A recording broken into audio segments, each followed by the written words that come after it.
Yes, les investisseurs paresseux et efficaces. Aujourd'hui, comme toujours, on va parler d'investissement à long terme en bourse et on va voir comment les gens qui deviennent vraiment riches grâce à la bourse font, quelle est la méthode qu'ils ont et quel est le mindset qu'ils ont, puisque c'est près de 90% des gens qui investissent en bourse qui perdent de l'argent. On est donc avec une minorité de gens qui gagnent de l'argent grâce à la bourse. Et c'est bien dommage car vous allez voir dans cette vidéo que si vous avez la bonne méthode et le bon mindset, eh bien, l'investissement en bourse passif à long terme est un très bon investissement. C'est beaucoup de résultats pour peu d'efforts. Donc moi, c'est quelque chose qui m'intéresse beaucoup. Comme toujours, cette vidéo n'est pas un conseil en investissement. Ce n'est que mon avis. Il est essentiel que vous fassiez vos propres recherches avant de commencer à investir et avant de commencer à passer à l'action. Alors j'ai divisé cette vidéo en 4 parties. La première partie, c'est déjà pourquoi voir sur le long terme. Moi, je dis toujours que investir en bourse, il faut avoir un horizon d'au moins 10 ans, mais ça peut être également 20 ans, voire plus. En fait, quand on investit à long terme, plus on reste investi, et bien plus c'est intéressant.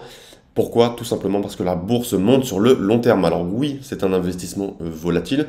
Oui, il y a des crises. Oui, les niveaux des marchés, par exemple américains ou mondiaux via le MSCI World peuvent perdre 20%, 30%, 40% dans les cas les pires, dans les plus gros cracks boursiers. N'empêche que sur 50 ans, la moyenne du S&P 500, elle est de plus 10%. Ces dernières années, notamment via l'intelligence artificielle en grande partie, eh bien, les niveaux ont beaucoup monté, donc pas besoin de timing, juste besoin de patience, juste besoin de voir à long terme. Il faut oublier les formules magiques. En fait, les vrais riches, ceux qui créent des vraies fortunes grâce à la bourse, c'est des gens qui ont été patients, des gens qui ont su rester sur les marchés et garder la même stratégie sur le long terme. Donc c'est la grosse différence entre les gens qui veulent devenir riches du jour au lendemain, en une semaine, en un mois, en 6 mois, et les gens qui ont un horizon de temps donc très, très long, très lointain, sur plusieurs décennies, et qui arrivent vraiment à faire de l'argent. Donc deuxième partie, complémentaire à la première, je parlais de la magie des intérêts composés. En fait, Warren Buffett, on parle souvent de Warren Buffett, qui est très certainement le meilleur investisseur en bourse. Il n'est pas devenu milliardaire grâce à des actions miracles. En fait, ce qu'il a fait, c'est qu'il a investi tôt, il a investi régulièrement et il a laissé le temps faire son travail.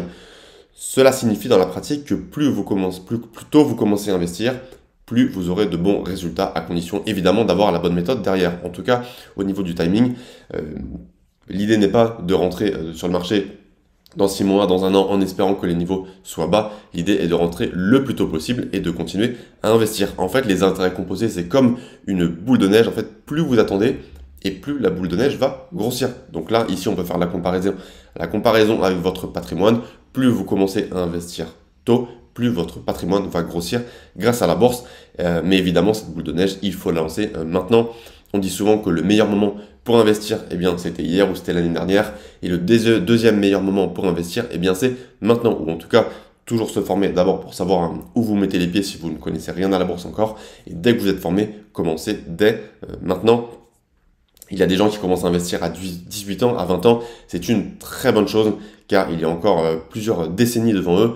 Alors que les gens qui me demandent à 50 ans comment commencer à investir, eh bien, ça reste intéressant d'investir, mais on est dans une situation qui est complètement différente. Quand vous êtes à 50 ans, bah forcément, vous n'avez plus le même, le même horizon de temps qu'une personne qui commence à investir à 18 ans ou à 20 ans. Donc, plus vous commencez tôt, plus vous pourrez bénéficier de la magie des intérêts composés.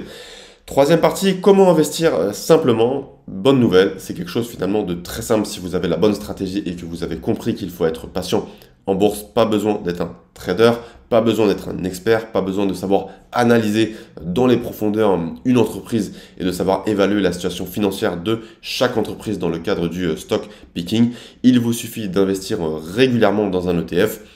Un ETF mondial, ça peut être le MSCI World, ça peut être un ETF, donc un panier d'actions qui réplique également la performance du marché américain, du S&P 500, et ce que font la majorité des investisseurs passifs. C'est ce que je fais depuis maintenant une dizaine d'années. Pour ça, il faut avoir un compte titre, éventuellement un PEA, mais moi je préfère, déjà je ne suis pas résident fiscal français, donc la question du PEA ne se pose pas, mais je conseille quoi qu'il arrive plus un compte titre qu'un PEA, car vous pouvez investir sur des actifs financiers qui sont plus intéressants.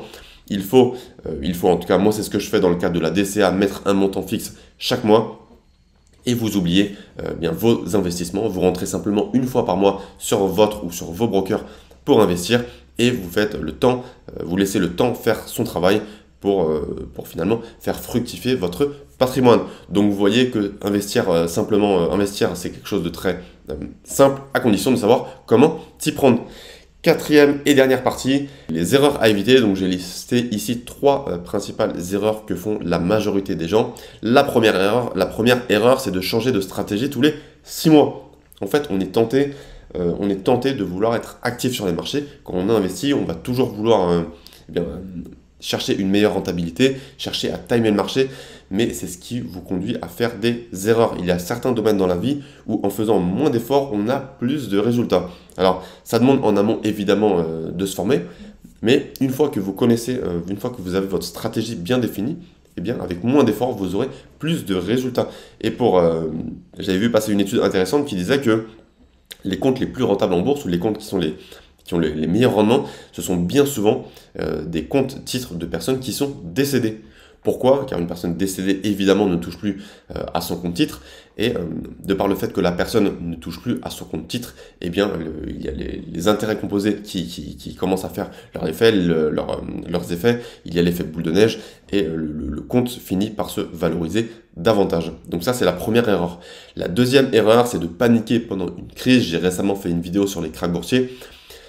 Quand vous avez une stratégie long terme et que vous investissez par exemple mensuellement un montant fixe tous les mois, que les niveaux soient hauts ou que les niveaux soient au plus bas dans le cadre d'une crise, peu importe, vous continuez à avoir la même stratégie. Je dirais même plus que pendant une crise, ce sont les soldes, c'est là qu'il y a les réductions et que ce serait potentiellement le meilleur moment pour investir. Même si moi, je garde une stratégie DCA et quels que soient les niveaux des cours boursiers, j'investis le même montant tous les mois.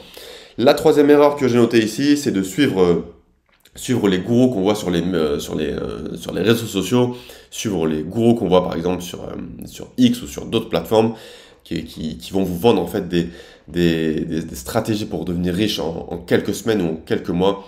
Je vous le dis tout de suite, si vous voulez être riche grâce à la bourse, vous devrez être patient et vous devez avoir une stratégie de long terme. En fait, peut-être que certaines personnes arrivent sur le court terme à faire beaucoup d'argent grâce à la bourse, mais c'est une stratégie que l'on ne peut pas reproduire et que ces personnes elles-mêmes ne peuvent pas reproduire à répétition. Peut-être que sur un an, ils vont réussir à faire beaucoup d'argent grâce à des effets de levier ou autres, à du stock picking. N'empêche que sur le long terme, ce sont des stratégies que ces personnes n'arriveront jamais à reproduire de façon durable. La seule stratégie qui est durable et qui permet de faire beaucoup d'argent sur le long terme, c'est la stratégie que j'adopte, la DCA, qui consiste à rentrer donc régulièrement sur le marché avec un montant fixe. Donc oubliez ces gens qui vont vous vendre du rêve, qui vont essayer de vous refourguer leurs produits pour dire que vous allez devenir riche à court terme avec peu de capital. Cela n'existe pas. L'investissement en bourse demande de la patience. Si vous voulez devenir riche à court terme, alors il n'y a pas beaucoup de méthodes. Ce sont des méthodes risquées. Il y a par exemple ce sont des méthodes risquées ou des méthodes, on va dire, plus compliquées. Par exemple, les business en ligne permettent si vous êtes bon dans le domaine, vous pourrez devenir riche plus rapidement, mais cela demande une stratégie complètement différente, plus de prise de risque. On n'est pas du tout sur l'investissement en bourse, qui lui est un investissement très safe sur le long terme, mais très efficace. Voilà, pour résumer, restez focus sur vos objectifs à 10 ans, 20 ans, 30 ans, pas sur les fluctuations que vous pouvez voir cette semaine.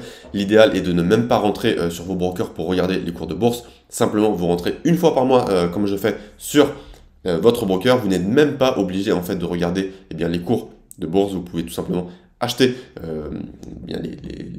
les ETF sur lesquels vous êtes investi et sortir directement de votre broker et faire autre chose pour continuer votre vie sans regarder les niveaux de bourse pour savoir où en sont les marchés financiers. Donc comme vous l'avez vu, investir en bourse pour les débutants, ce n'est pas si compliqué. Les personnes qui ont fait richesse, qui ont fait fortune et qui sont riches aujourd'hui grâce à la bourse ont toutes suivi le même schéma, le même chemin. L'investissement qui est efficace, c'est un investissement de long terme. La bourse, pour les débutants, c'est un domaine qui peut paraître risqué, mais en fait, ça ne l'est pas. C'est simplement un domaine volatile qu'il faut maîtriser et avec lequel il faut avoir de la patience. C'est ainsi que vous construirez une richesse durable grâce aux ETF.